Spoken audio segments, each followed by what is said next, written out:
నమస్కారం, సిటీ వార్తలకు స్వాగతం. ముందుగా హెడ్లైన్స్. ఈసీ డీజీపీలతో కలిసి సీఎస్ వీడియో కాన్ఫరెన్స్. కౌంటింగ్ కేంద్రాలు, స్ట్రాంగ్ రూముల భద్రతపై సమీక్ష.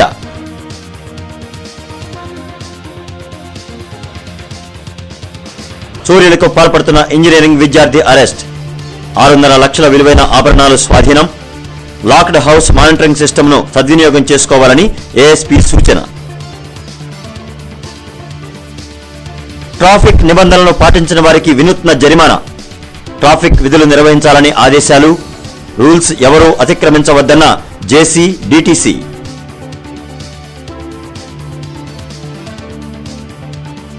జగన్, విజయసాయిరెడ్డిలపై మండిపడ్డ కుటుంబరావు. ట్విట్టర్లో భాష తీరును మార్చుకోవాలని హితవు. ఎన్నికల కౌంటింగ్ కేంద్రాలు, స్ట్రాంగ్ రూమ్ల వద్ద భద్రతపై రాష్ట్ర ప్రభుత్వ ప్రధాన కార్యదర్శి ఎల్వి సుబ్రహ్మణ్యం ఈరోజు సమీక్ష జరిపారు.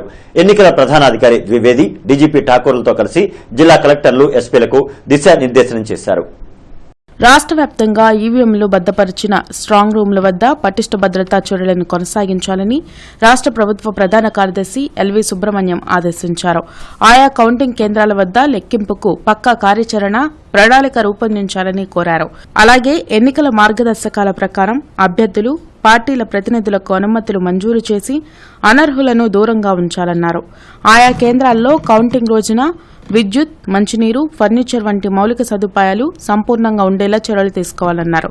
బుధవారం రాజధానిలోని తన కార్యాలయంలో రాష్ట్ర ఎన్నికల ప్రధాన అధికారి ద్వివేది, డీజీపీ ఆర్పీ ఠాకూర్లతో కలిసి 13 జిల్లాల కలెక్టర్లు, ఎస్పీలకు వీడియో కాన్ఫరెన్స్ ద్వారా దిశానిర్దేశనం చేశారు.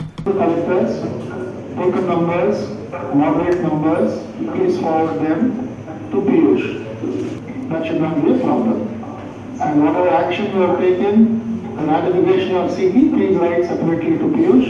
I'll also have a word with him. Sure. Thank you. పాతగుంటూరులోని బంధువుల ఇంట్లో ఆభరణాలు చోరీకి పాల్పడిన ఇంజనీరింగ్ విద్యార్థిని అర్బన్ పోలీసులు చాకచక్యంగా అరెస్ట్ చేశారు. 6.5 లక్షల విలువైన సొత్తును స్వాధీనం చేసుకున్నారు.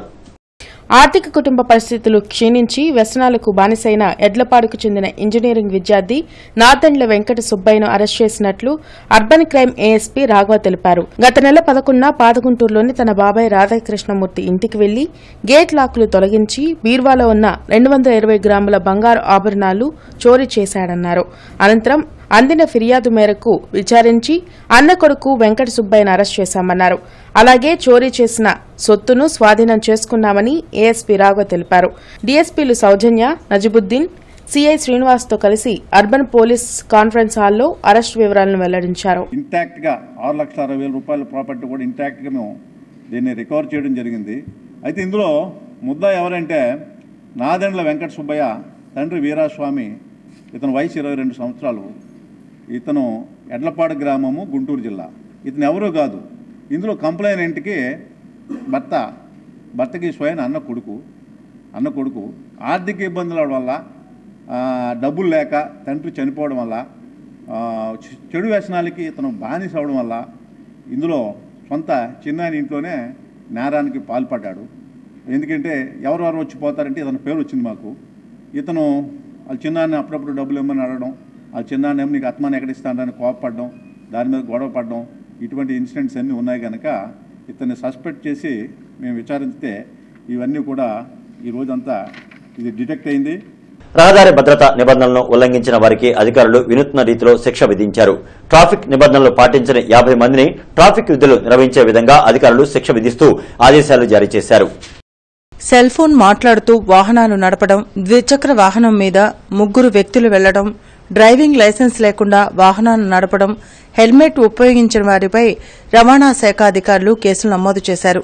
ఈ విధంగా నిబంధనలను ఉల్లంఘించిన 50 మందికి ట్రాఫిక్ కూడలిలో ట్రాఫిక్ విధులు నిర్వహించే విధంగా వినూత్న రీతిలో శిక్ష విధించారు. ఈ కార్యక్రమాన్ని జిల్లా జాయింట్ కలెక్టర్ హిమాంశు శుక్లా పర్యవేక్షించారు. ట్రాఫిక్ రూల్స్ ను అతిక్రమించిన వారికి వినూత్నమైన శిక్షలు విధించడం ద్వారా వారిలో పరివర్తన తీసుకురావడానికి కృషి చేయాలని జిల్లా జాయింట్ కలెక్టర్ హిమాంశు శుక్లా కోరారు. 21,000 కేసెస్ చేయడం జరిగింది.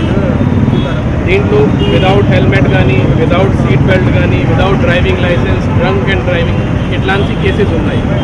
బట్ అప్పుడు కూడా మాకు మంచి రిజల్ట్స్ రావట్లేదు. ఎందుకు ఎందుకు రావట్లేదు రీజన్ అంటే ఇది చాలా పెద్ద సమస్య. ఒక డిపార్ట్మెంట్ నుంచి దీనికి సమాధానం చూస్తే చాలా కష్టం. మన సొసైటీలో అవేర్నెస్ ఉండాలి. ఈ సమస్యకి సొల్యూషన్ అంటే only self regulation. Self regulation is the only solution to traffic.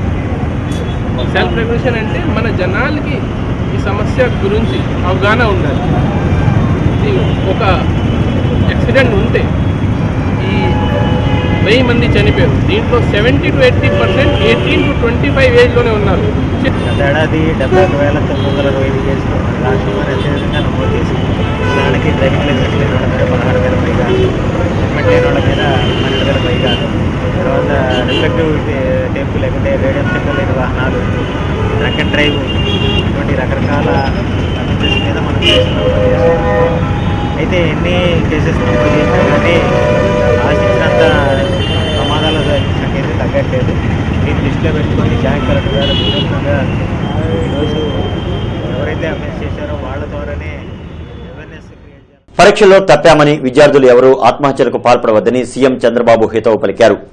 తెలంగాణలో 16 మంది ఇంటర్ విద్యార్థులు ఆత్మహత్యలు చేసుకోవడంపై సీఎం చంద్రబాబు తీవ్ర ఆవేదన వ్యక్తం చేశారు. పరీక్షల్లో పాస్ కావడం మాత్రమే జీవితం కాదని, అవి ప్రతిభకు గుర్తింపు మాత్రమే అన్నారు. పరీక్షల కంటే జీవితాలు ముఖ్యమని, ప్రాణాలు అంతకన్నా అమూల్యమని ట్విట్టర్ ద్వారా పేర్కొన్నారు. యువతరం దేశానికి తరగని సంపదని, మీపై పెట్టుకున్న కన్నవారి ఆశలను కడతీర్చి వారికి కడుపు కోత మిగిల్చొద్దని సూచించారు. ప్రపంచ చరిత్రలో విజేతలుగా నిలిచిన చాలా మంది మొదట పరాజితులే అన్నారు. ఓటమి విజయానికి తొలిమెట్టుగా భావించి మంచి ఫలితాల కోసం మళ్లీ చదవాలన్నారు. జగన్ విజయసాయిరెడ్డిలపై రాష్ట్ర ప్రణాళిక సంఘం ఉపాధ్యక్షులు కుటుంబరావు ఫైర్ అయ్యారు. ట్విట్టర్లో విజయసాయిరెడ్డి వాడుతున్న భాష అసభ్యకరంగా ఉందని కుటుంబరావు అన్నారు. విజయవాడలో ఆయన మీడియాతో మాట్లాడారు. జగన్ విజయసాయిరెడ్డిలపై ఉన్న కేసులను సాగతీయకుండా విచారిస్తే వారి బాగోతం బయటపడుతుందని తెలిపారు. ఎవరి ఆదేశాలతో ఎన్నికల కౌంటింగ్పై సీఎస్ సమీక్షించారో చెప్పాలని ప్రశ్నించారు. బెయిల్ కండిషన్స్ వైలేట్ చేశారు. In fact court should recall his bail and put him behind bars again అంటున్నాను. లేదు నేను పునీతుడిని, ఇచ్చిన బెయిల్ ప్రకారం పర్ఫెక్ట్గా ఉన్నా, నేను రాజ్యసభ మెంబర్ని ఇవ్వాలంటే నేను ఒక్కటే ఛాలెంజ్ ఇస్తున్నా విజయసాయిరెడ్డి గారికి.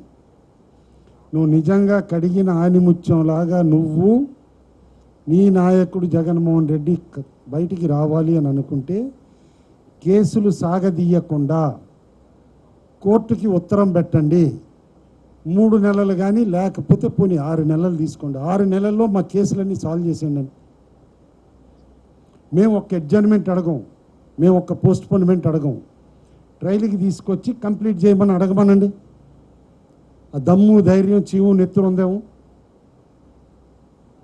ఎన్నికల్లో కోట్లు ఖర్చు పెట్టి ప్రజలను ప్రలోభాలకు గురిచేసిన టీడీపీ ఎంపీ జేసీ దివాకర్ రెడ్డిపై చర్యలు తీసుకోవాలని సిపిఐ రాష్ట్ర కార్యదర్శి రామకృష్ణ డిమాండ్ చేశారు.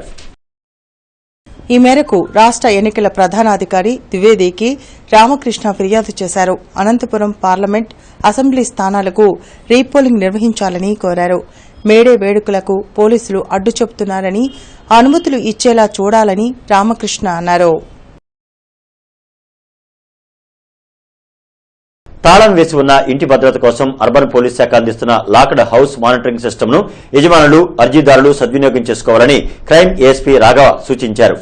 అర్బన్ పోలీస్ శాఖ అందుబాటులో ఉంచిన locked house monitoring system AP police యాప్ను ప్రతి ఇంటివారు ప్లేస్టోర్ నుండి డౌన్లోడ్ చేసుకోవాలని రాఘవ కోరారు. తద్వారా ఎవరైనా తాళం వేసి ఊరు వెళ్లినట్లయితే యాప్ ద్వారా సమాచారం ఇస్తే ఇంటికి వచ్చి కెమెరా, వైఫై ఏర్పాట్లు చేస్తామన్నారు.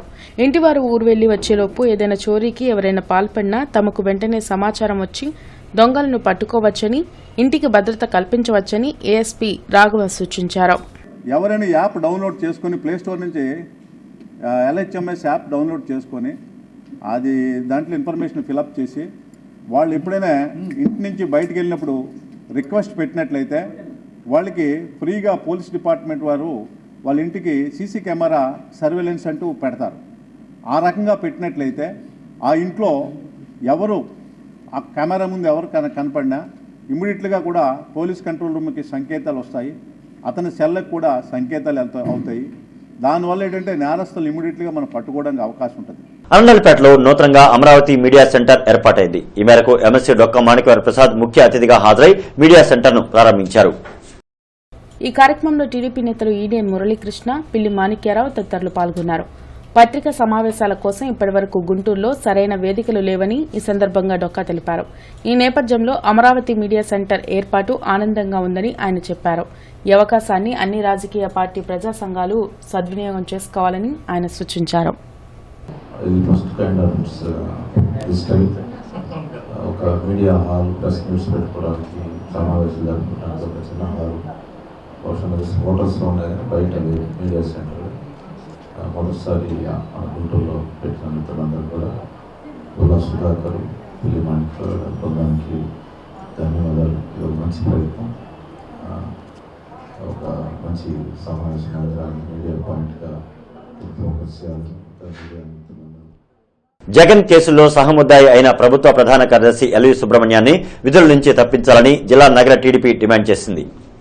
బుధవారం జిల్లా టీడీపీ కార్యాలయంలో పార్టీ రాష్ట్ర కార్యదర్శి మన్నవ సుబ్బారావు, అర్బన్ టీడీపీ అధ్యక్షులు డేగల ప్రభాకర్ మాట్లాడారు. రాష్ట్రంలో ఎన్నికల కౌంటింగ్పై సమీక్ష చేసి అధికారులకు ఆదేశాలిచ్చే అధికారం ప్రభుత్వ ప్రధాన కార్యదర్శి ఎల్వి సుబ్రహ్మణ్యానికి ఎక్కడ ఉందని ప్రశ్నించారు. సమీక్షలు సాగించిన ఆయనను వెంటనే విధుల నుండి ఎన్నికల కమిషన్ తొలగించాలన్నారు.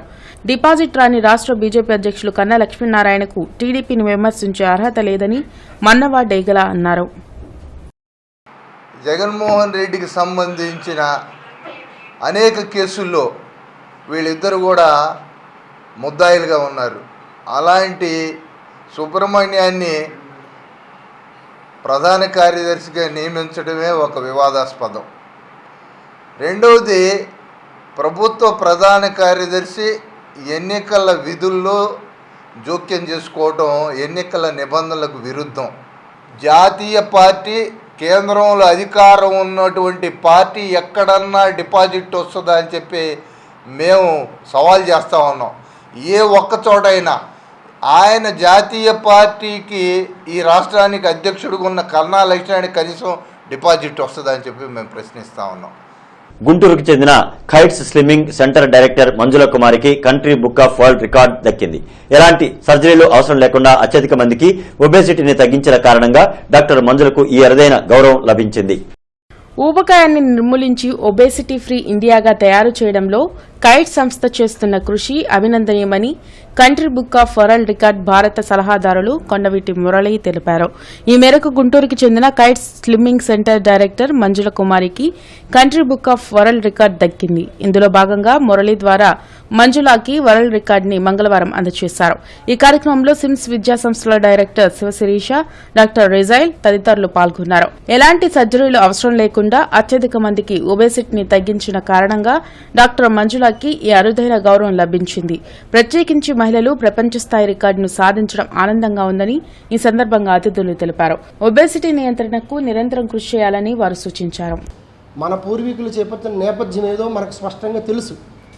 అయితే ఆధునిక వైద్య విజ్ఞానాన్ని కూడా ఉపయోగించుకుని డాక్టర్ మంజుల కుమార్ గారు లాంటి వాళ్ళు చేస్తున్నటువంటి వైద్య విధానాలని వాటిల్ని మనం ఆసరాగా తీసుకుని మళ్ళీ మనం ప్రపంచంలో హ్యాపీయెస్ట్ ఇండెక్స్లో మనం ముందుకు వెళ్ళగలిగితే భారతదేశాన్ని మళ్ళీ మనం పూర్వస్థితిలో మనం అంతటి ఆనందాన్ని, అత్యద్భుతమైనటువంటి జీవన విధానాన్ని మనం పొందగలుగుతాం.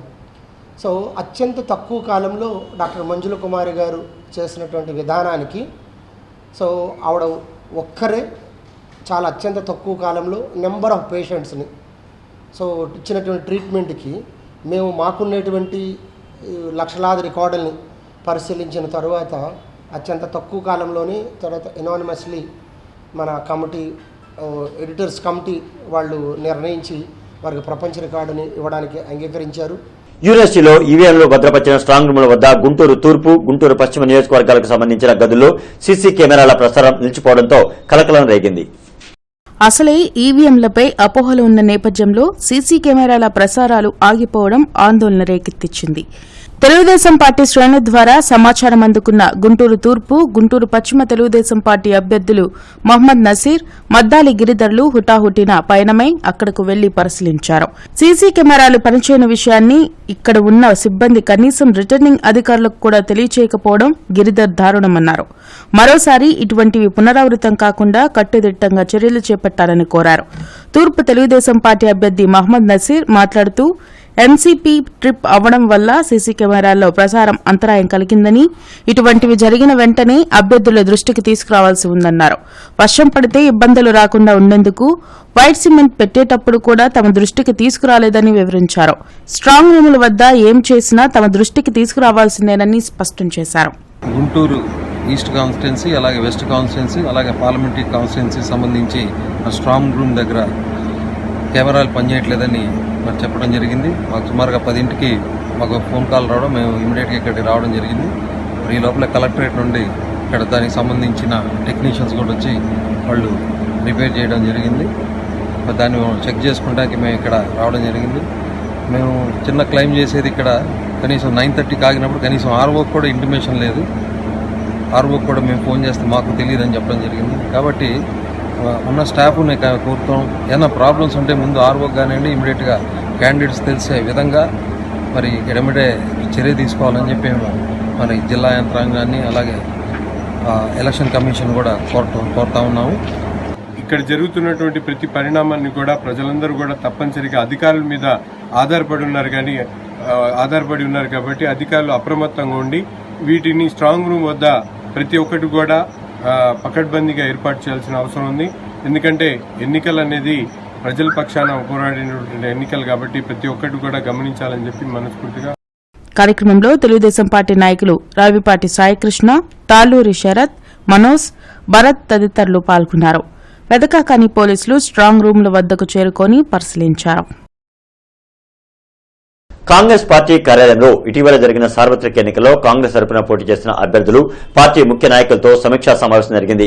ఏఐసీసీ కార్యదర్శి కాంగ్రెస్ ఇన్ఛార్జి మయప్పన్ సమీక్షించారు. ఎన్నికల్లో తమ పార్టీ తరపున పోటీ చేసే వ్యక్తుల విజయానికి కృషి చేసిన కార్యకర్తలకు ఏఐసీసీ కార్యదర్శి కాంగ్రెస్ ఇన్ఛార్జి మాయప్పన్ కృతజ్ఞతలు తెలిపారు. కాంగ్రెస్ పార్టీ కార్యాలయంలో ఇటీవల జరిగిన ఎన్నికల్లో పార్టీ తరపున పోటీ చేసిన అభ్యర్థులు, ముఖ్య నాయకులతో సమీక్షించారు. దేశంలో కాంగ్రెస్ పార్టీ విజయం సాధిస్తుందని, రాహుల్ గాంధీ ప్రధాని అవుతారని ఆయన తెలిపారు.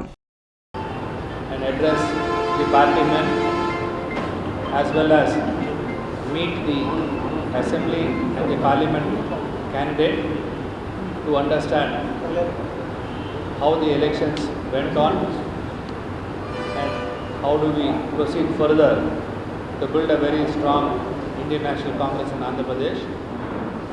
We will discuss with all the Assembly candidates. రాష్ట్రంలో కరువు విలయతాండవం చేస్తోంది. తాగునీటి సమస్య అధికంగా ఉంది. ఈ సమస్యలపై సిపిఐ వివిధ రూపాల్లో పోరుబాటును చేపట్టనుంది. దీనిలో భాగంగా రేపు జిల్లా కలెక్టర్కు వినతి పత్రాలను అందించే కార్యక్రమం నిర్వహిస్తున్నట్లు సిపిఐ జిల్లా కార్యదర్శి జంగాల అజయ్ కుమార్ వెల్లడించారు. గ్రామీణ ప్రాంతాల్లో నివసిస్తున్న ప్రజలు గుక్కెడు నీటి కోసం అలమటిస్తున్నారని సిపిఐ జిల్లా కార్యదర్శి జంగాల అజయ్ కుమార్ తెలిపారు. మీడియా ప్రతినిధుల సమావేశంలో మాట్లాడుతూ త్రాగునీటి సమస్యను పరిష్కరించడంలో అధికారులు ఘోరంగా విఫలమయ్యారని ధ్వజమెత్తారు. కరువు రైతులను ఆదుకోవాల్సిన అవసరం ఎంతైనా ఉందన్నారు.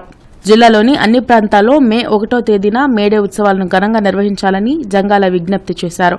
కార్మికులు ఐక్యంగా పోరాడినప్పుడే సమస్యలకు పరిష్కారం లభిస్తుందన్నారు. ప్రతి పల్లె గొంతెండి విలవిలలాడుతూ ఉంటాం చూస్తూ ఉన్నాం. ముఖ్యంగా మాచర్ల నియోజకవర్గంలోని 4 మండలాలు వెల్దుర్తి కానీ, అలాగే దుర్గి కానీ, ఇంకా మిగతా మండలాలు కూడా దార్తితోటి అల్లాడిపోతూ ఉన్నాయి అనేది స్పష్టంగా అర్థమవుతోంది. అలాగే రాష్ట్ర వ్యాప్తంగా మన జిల్లాలో కూడా పశుగ్రాసం దొరక్క పశువులు మేత లేక చనిపోతున్నటువంటి పరిస్థితులు కూడా కనపడుతూ ఉన్నాయి. మేడే పర్వదినం సందర్భంగా జిల్లా వ్యాప్తంగా అన్ని గ్రామాల్లో, పట్టణాల్లో, కార్మిక కేంద్రాల్లో, కార్మికులు ఎక్కువగా ఉన్నటువంటి అన్ని ప్రాంతాల్లో అరుణ పతాకాల్ని ఎగరవేయడంతో పాటు కేంద్ర రాష్ట్ర ప్రభుత్వాలు ప్రవేశపెట్టినటువంటి కార్మిక వ్యతిరేక విధానాలకు నిరసనగా పెద్దపెట్టును నినదిస్తూ అన్ని మండలాల్లో నియోజకవర్గాల్లో ప్రదర్శనల కార్యక్రమాల్ని నిర్వహిస్తూ ఉన్నాం. బృందావన్ గార్డెన్స్ నారాయణ పాఠశాలలో doctor Kiran smile groups of dental clinic సహకారంతో ఉచిత వైద్య శిబిరాన్ని నిర్వహించారు. స్మైల్ డెంటల్ హాస్పిటల్కు చెందిన డాక్టర్ నవ్య విద్యార్థులు వారి తల్లిదండ్రులకు దంత పరీక్షలు నిర్వహించారు. దంత వ్యాధులు వ్యాపించకుండా తీసుకోవాల్సిన జాగ్రత్తలను వివరించారు. స్ట్రెస్ వలన నోటిలోని చిగుళ్లు ఇన్ఫెక్షన్ వచ్చే ఆస్కారం ఉందని డాక్టర్ నవ్య పేర్కొన్నారు. వృద్ధాప్యంలో దీనివలన పళ్ళు చుట్టూ ఉండే ఎముకలు అరిగిపోవడం, పళ్ళు కదలడం జరుగుతుందని చెప్పారు. దంత వ్యాధులు వచ్చిన వెంటనే వైద్యులను సంప్రదించాలని సూచించారు. చిల్డ్రన్కి, టీచర్స్కి, అలాగే పేరెంట్స్కి అందరికీ డెంటల్ అవేర్నెస్ కావాలని చెప్పి ఉద్దేశంతో వాళ్ళు మమ్మల్ని ఇన్వైట్ చేయడం జరిగింది. అలాగే doctor Kiran smile group of dental hospitals organisation ఇలాంటి వాటిని బాగా సపోర్ట్ చేస్తుంది. తమ సంస్థలో విద్యార్థుల ఆరోగ్యం పట్ల శ్రద్ధ చూపుతామని నారాయణ పాఠశాల డీన్ మాలతి తెలిపారు. స్మైల్ డెంటల్ హాస్పిటల్ వారు తమ పాఠశాలలో దంత పరీక్షలు నిర్వహించినందుకు ఆమె కృతజ్ఞతలు తెలిపారు. So I'm very thankful to them. Dr. Navya Garni and their team has come to check all the students as well as parents. SC ST ఉద్యోగుల రాష్ట్ర జిల్లా నాయకుల సమ్మేళన కార్యక్రమం ఈ నెల 28వ తేదీన అరండలపేట గీతా రెసిడెన్సీ హోటల్లో జరుగుతుందని ఐడియా అధ్యక్షులు రాజసుందరబాబు తెలిపారు. ఎస్సీ ఎస్టీ ఉద్యోగుల పదోన్నతుల్లో సక్రమ రిజర్వేషన్ల అమలు కోరుతూ సాగే ఈ సమ్మేళనంలో యావత్ ఉద్యోగ సంఘాల నాయకులు పాల్గొని జయప్రదం చేయాలని రాజసుందరబాబు కోరారు. బుధవారం అరండల్పేటలో ఐడియా నేతలు నాయక్, రవి, రాంబాబు, విజయ్ తదితరులతో కలిసి ఆయన విలేకరులతో మాట్లాడారు. అన్ని శాఖల్లో ఎస్సీ ఎస్టీ ఉద్యోగుల సంఘాలు నిర్మాణం చేయాలని, అలాగనే ఆ శాఖలన్నింటినీ కూడా వివిధ శాఖల్లో ఉన్న ఎస్సీ ఎస్టీ ఉద్యోగులందరినీ కూడా సంఘటితపరిచి రేపు జూన్ నెలలో భారీ ర్యాలీని మేము ఏర్పాటు చేయడం కోసం ముందస్తుగా అన్ని శాఖల్లోని ఎస్సీ ఎస్టీ ఉద్యోగులందరినీ కూడా సమ్మేళనం రూపంలో అందరినీ కలయిక రూపంలో మేము ఈ నెల 28వ తారీఖున గీతా రెసిడెన్సీ హోటల్లో సంస్కృతి హాల్లో ఉదయం 10 గంటల నుంచి మధ్యాహ్నం 1 గంటల వరకు ఒక సమావేశ కార్యక్రమం నిర్వహిస్తున్నాం. జిల్లాలో బెల్ట్ షాపులు ఎత్తివేయాలని రాష్ట్ర మహిళా స్వచ్ఛంద జేఏసీ అధ్యక్షురాలు లంకా మాధవి డిమాండ్ చేశారు. గుడి బడి అని లేకుండా విచ్చలవిడిగా బెల్ట్ షాపులు నిర్వహిస్తుంటే అధికారులు పాలకులు ఏం చేస్తున్నారని ఆమె ప్రశ్నించారు. దీనిపై చర్యలు చేపట్టకపోతే ఉద్యమం తప్పదని హెచ్చరించారు. ఈ బెల్ట్ షాపులు ఎవరైతే ఎత్తివేస్తారో, ఎవరైతే ఈ మద్యపానాన్ని ఎత్తివేస్తారో వాళ్ళకి మహిళలు అభినందనలు తెలియజేస్తారు. కానీ మీరు ఈ మద్యం మీద సంపాదించాలనుకున్న మీ కాన్సెప్ట్ని ప్రతి మహిళ తిప్పికొట్టుదని హెచ్చరిస్తున్నాను. శ్రీలంకలో ఉగ్రవాదుల దాడులను నిరసిస్తూ చేయూత ఫౌండేషన్ ఆధ్వర్యంలో కోబాలిపేటలో కొవ్వొత్తుల ర్యాలీని నిర్వహించారు. దాడుల్లో మృతి చెందిన వారికి సంతాపం వ్యక్తం చేశారు. ఈస్టర్ పర్వదినాన శ్రీలంకలో ఉగ్రవాదుల దాడులకు పాల్పడడం దారుణమని చేయూత ఫౌండేషన్ వ్యవస్థాపకులు జల్ది అనిల్ కుమార్ అన్నారు. కోబాల్ట్పేటలో ఉగ్రవాదుల దాడులను నిరసిస్తూ కొవ్వొత్తుల ర్యాలీని నిర్వహించారు. ద్వేషంతో సమాజాన్ని విడదీయాలని చూస్తున్న వారికి తగిన బుద్ది చెప్పాలని అన్నారు. దాడులకు పాల్పడిన వారిపై కఠిన చర్యలు తీసుకోవాలని ఆయన డిమాండ్ చేశారు. క్రైస్తవులకు రక్షణ కల్పించాలి, మరి క్రైస్తవులపై దాడులను అరికట్టాలి, మరి క్రైస్తవులపై వాళ్ళకున్న బాధలకి ప్రత్యేక చట్టం తేవాలని చెప్పేసి తెలుపుకుంటున్నాం. మరి షిలోవ చర్చు మరియు యేసు మార్గం గాస్పల్ చర్చ్ వారు భారీగా మరి నిరసన కార్యక్రమం తెలుపడానికి మరి పిల్లలు, పెద్దవాళ్ళు, పేటలోని క్రైస్తవులు అందరూ వచ్చేసి మరి ఎంతో సంతోషంగా ఈ దారుణమైన ఈ జరిగిన దీన్ని ఖండిస్తూ శాంతి ర్యాలీని నిర్వహించడం జరిగింది. మరి ముఖ్యంగా మా డిమాండ్ క్రైస్తవులందరూ ఏకమై మరి క్రైస్తవులపైన జరుగుతున్న దాడులకు నిరసనలు తెలియజేయాలని చెప్పేసి ఈ సభాముఖంగా తెలియజేస్తున్నాను. ఇక ఈ వార్తలు ఇంతటితో సమాప్తం. నమస్కారం.